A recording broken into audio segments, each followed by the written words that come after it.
Hey everybody, thanks so much for joining us. My name's Leo Rodman, and with me today is Laurent Rozenfeld, the CEO and founder of Beyond Games. Laurent, would Hello, you everybody. introduce yourself? Sure. So my name is Laurent from Beyond. I'm located in Brussels, Belgium. And basically, what I do is with Beyond, we have a game-based learning platform. So it's actually a company where we create serious games in order to train companies, well, people, employees in companies using gamification, but also more advanced tools with 3D environments and AI. Yeah, And that's awesome. originally, yeah, sorry, originally I come from the escape room environment. Awesome. Yeah, and as you know, I work in corporate training, so I'd definitely like to get some of your thoughts later about e-learning and corporate training. But let's start by talking a little bit about Beyond Games and Rogue's Heist in particular. So what is Beyond Games? What is Rogue's Heist? And what inspired you to create this game in 2024? Okay, so Beyond Games is part of the Beyond company. The objective of the Beyond AI games is actually to create AI games for learning.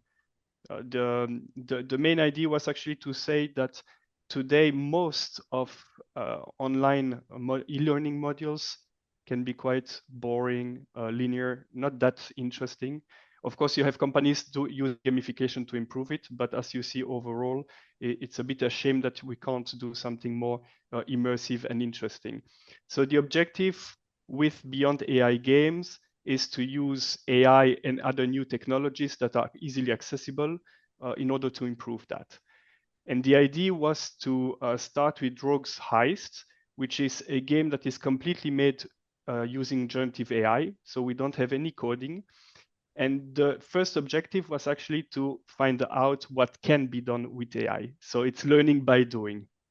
And we used a video that was created with AI by someone else who is a colleague, Yellow Medusa, who creates videos. Imagine if a specific movie was realized by someone else.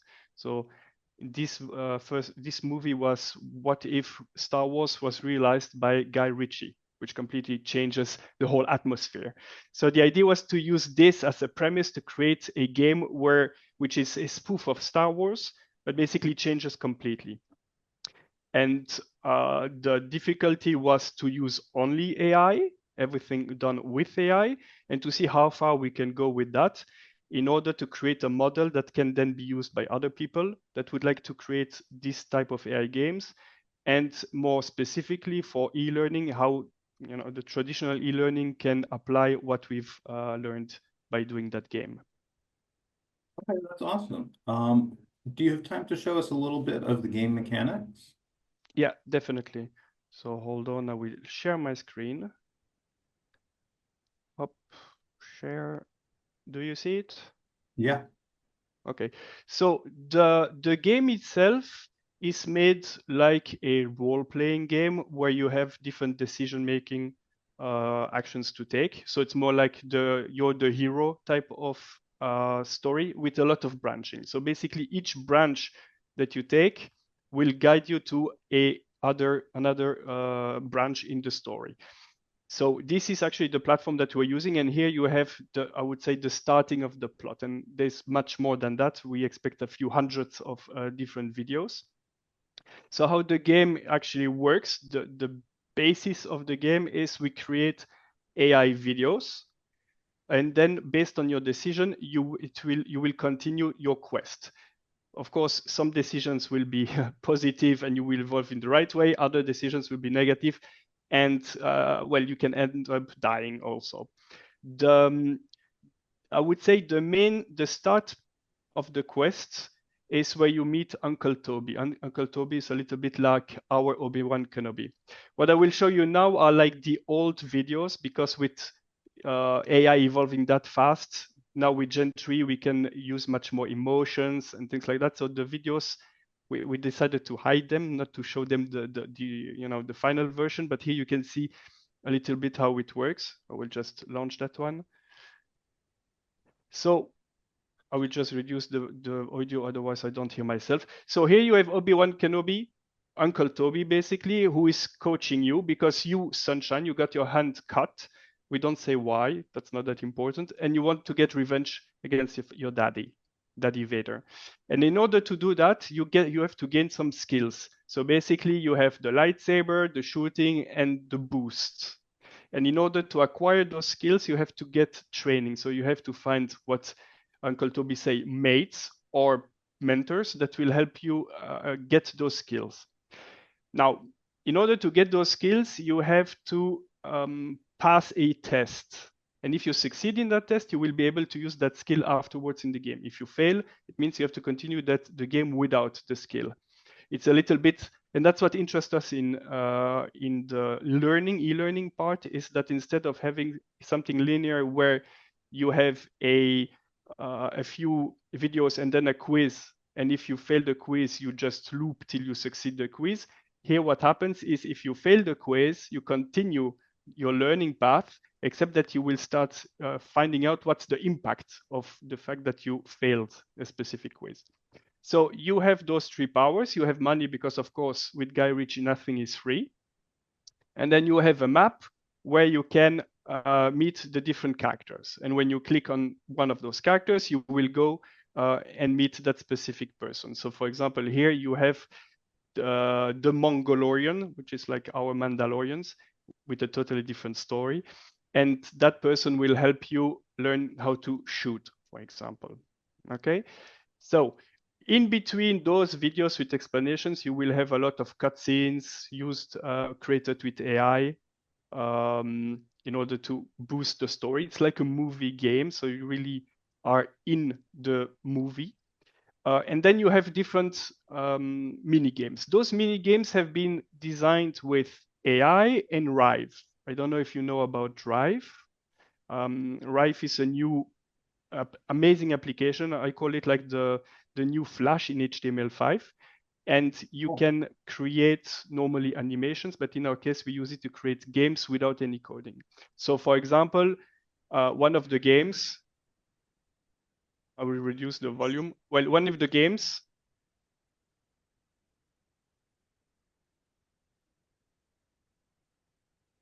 the sound is very loud, so I have to. So in this game, for example, you have to test your sword's lightsabering skill. So it's a matter of dexterity and timing. You have to beat the raiders and hurt them at the right time in order to succeed. If you fail, you don't have the skill. If you succeed, you win the skill and you can continue with that specific skill.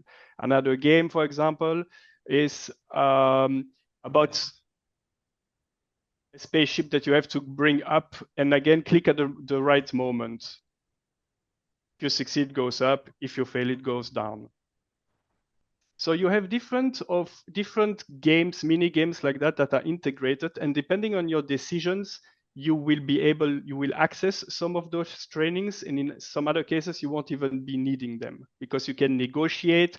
You may not have actually enough money to get all those trainings. You have to decide what you're going to focus on. So you have a lot of decision making inside the game. And everything that you see, the music, everything is done with AI using different tools. So this is the main game mechanics. No programming at all, zero code. Even the content that you see here, if I bring you to the end, hold on. Oops, wrong button. So as you can see, it's all videos actually. Even this, it's actually directly integrated in the video. So the game engine is the use of different videos, which is interesting because for e-learning, it means that you don't need programming. You can create e-learning with or without AI using branching in that specific way. Yeah, so it's good that you brought up e-learning. Can you tell me a little bit about the relationship between your e-learning experience and where you're going here with Rogue Heist and where this might go next? Yes. So first of all, we have experience using learning, I would say, training in our escape room slash VR center in Belgium. So we have the biggest center located nearby Brussels, and we use this environment first of all for team building activities, but also for learning. So people can first train on specific soft skills and then apply it by playing those games. What happened afterwards with the COVID, we had to close for a while, and then we decided to go open something online. So we created our own 3D platform with a game engine to create e-learning modules using game mechanics from the escape games, storytelling, role-playing games for larger teams. So you could have a sort of escape game where you have 30 people that have to collaborate together in order to escape from a mansion or to solve complex stories and quests. So what we actually normally do is create environments that are used for learning based on soft skills, first of all, but it can also be done to teach something, a specific lesson, I would say, that can be related to something at work. Now, we decided to also start using this video model because what we create with the 3D environment is more suitable for larger groups. It can be done for solo people, but it's maybe an overkill doing a whole 3D environment just for that. On the other hand, using videos like that way, it can go much faster. Of course, creating Rogue Heist is actually huge because we have a lot of videos and we start integrating also other characters on top of it. But a trainer that already created e-learning content, they can actually retake it, reformat their content in such a way that you can have something much more immersive than what they have today as a linear e-learning. So what we want to do with this Rogue Heist game is to showcase all what's possible technically today with AI without the need of coding, and that actually anyone with a little bit of training could do. And the whole Rogue Heist idea is actually a part of something bigger because we're creating a community in order to help people learn how to do it. So we create content, we share information, we create contests in order to have people try out, be motivated, because when you want to learn something, if you have a real objective, you will be more motivated than just learning without really knowing where you're going with all that. Yeah, that's really cool. So, really this could be applied to all kinds of learning from what I'm understanding, just like a more interesting way of presenting it, a way of gamifying to achieve greater attention, and retention for people who are learning.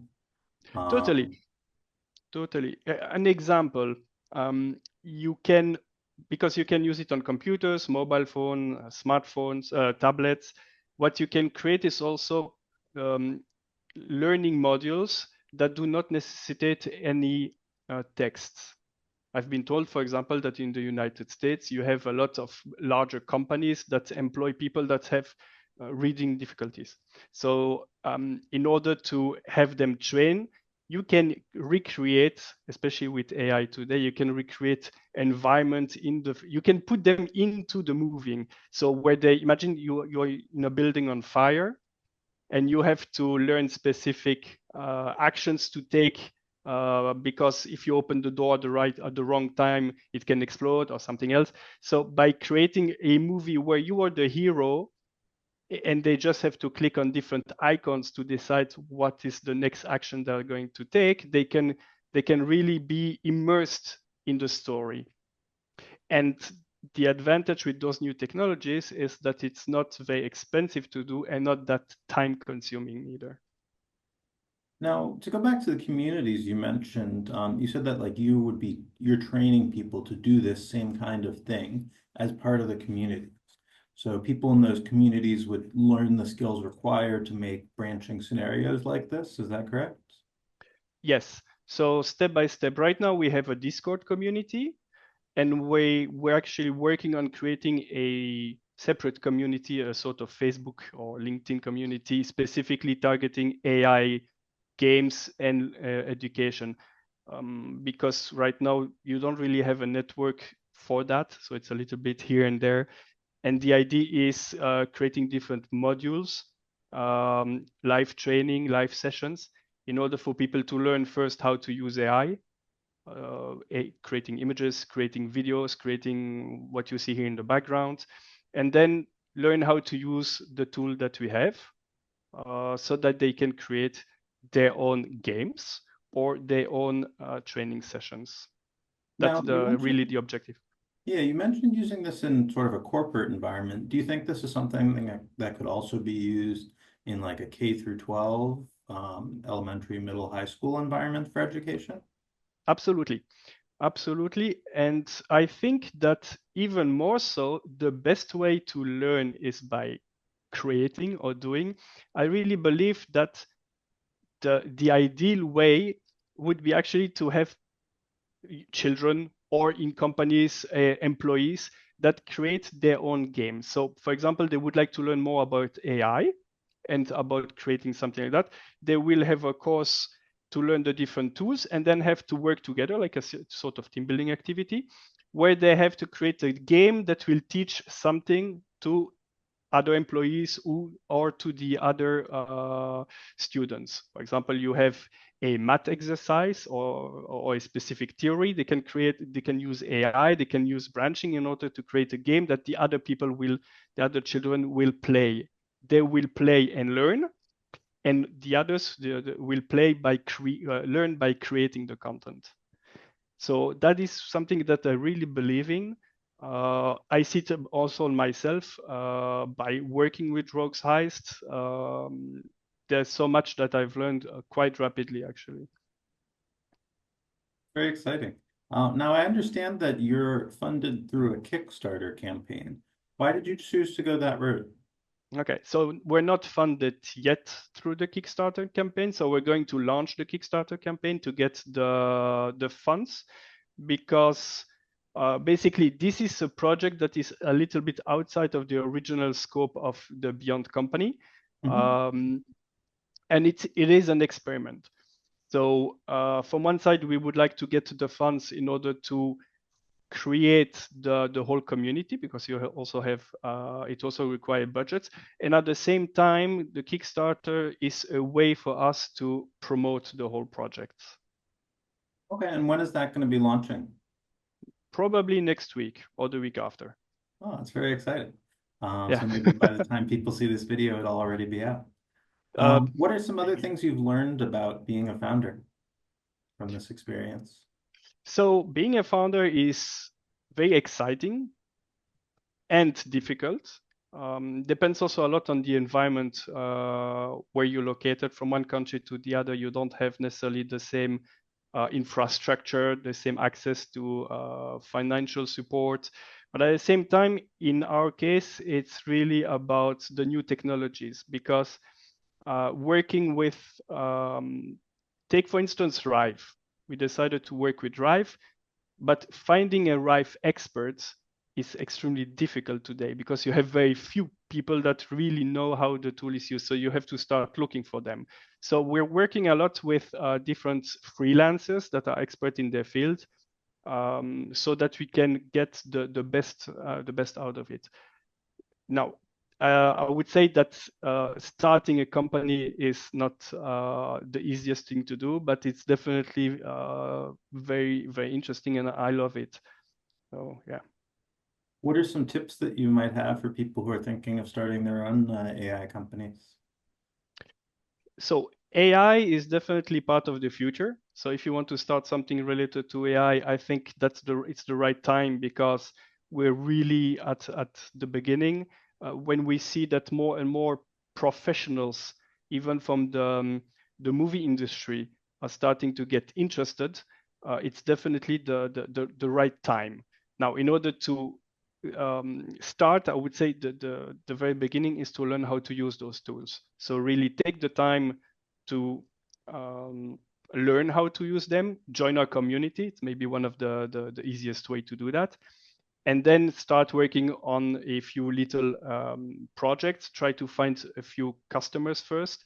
I know, for example, that in the advertisement industries, they're getting more and more excited about it. And then based on that, see what interests you. What parts? Is it more creating movies? Is it creating games? Is it creating learning and education modules? And then just go for it. Awesome. So I know, Rogue Heist is still in development. Do you have any projections for when you think it'll be coming to the public? Yeah. So the game is designed in 3 acts. Act 1 and 2 are basically done. And then we're waiting for Act 3 because we want to integrate in Act 3 real people, in the sense that you participants, backers of the Kickstarter campaign, can have their own character in the game. We're organizing some contests. Now you have a AI poster contest. The winner will get their character in the game. So they can decide if they want to be a villain or a having a supporting role. And we still need to create, of course, those characters in order to integrate in the game. So we expect it to be finalized, the whole thing finalized by end of the year. That's exciting. Now, this sounds like a huge amount of work for this project, but once Rogue's Heist is out and released and you're comfortable with it, where do you see yourself going next? So 2 ways. First of all, Rogue's Heist is actually helping us get a lot of information because we're working actually now we're going to start working on cybersecurity projects, which are totally unrelated to Rogue's Heist. It's more about recognizing deepfakes, creating awareness about all the cyber threats, first in Belgium and potentially in Europe. So all the content all the knowledge we get by creating Rogue's Heist will help us develop those gamified learning modules. And the techniques we're using here will be using there too.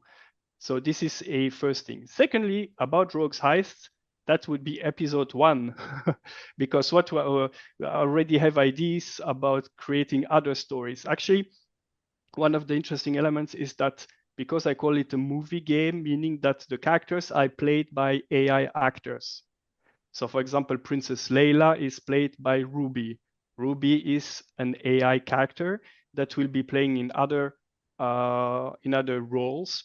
Possibly, she might become a model, doing some. We're actually in discussion with some agencies to have her participate in a catwalk, AI catwalk, for example. So we're creating different characters that have their own line, like our own small agency, own life, I meant. And this is something that we'll be using because Rogue's Heist is like Star Wars. It's one of the many episodes that you can have with their own side stories and quests, etc. So actually, we would like to use the community to have people create their own side stories around in this same universe. That's amazing. So if people want to learn more about Rogue's Heist and follow along, I see roguesheist.com in the top corner. Is that the best place for them to go? Definitely. When you go there, you can subscribe and then have access to a community. That way we can also send more information. And I would say the best way to do is really get in touch in the Discord community at first. That's where I would say the real deal is happening. And after that, we'll also inform about the Kickstarter campaign. And of course, from there, it continues with its own life. Yeah, that's all super exciting. So it sounds like there's a lot of opportunities for people still to get involved in the process, potentially even to win a contest or purchase through Kickstarter to be featured in the game. I'm very excited to hear more and see more as it comes out. As we're wrapping up, do you have any closing thoughts that you'd like to share with the audience? Don't be shy. I think that what I notice is that, especially with AI, you have some people that become real experts and that you see them continuously communicating on the different social media. And then other people that probably feel a little bit less comfortable with the quality of their work, or that they don't really know where to start or where to start with. So I would say if AI is something that interests you and you don't want to spend a huge amount of money following courses that can be really good, but that you're not sure yet that this is something you would like to do, join us on Rogue's Heist. That will give you the opportunity to discover a little bit more about AI, different tools that you can use, find out where you can start, what you can start with, and then that will give you the opportunity to grow within the AI community, or say maybe not. All right. Well, that's great advice. Thank you so much for joining us today, Laurent. This was Thank you really very a much, Laurent. pleasure. Pleasure was mine, was shared. Thanks again, everyone, for watching, and hope you all have a great day. Bye, everyone. Bye.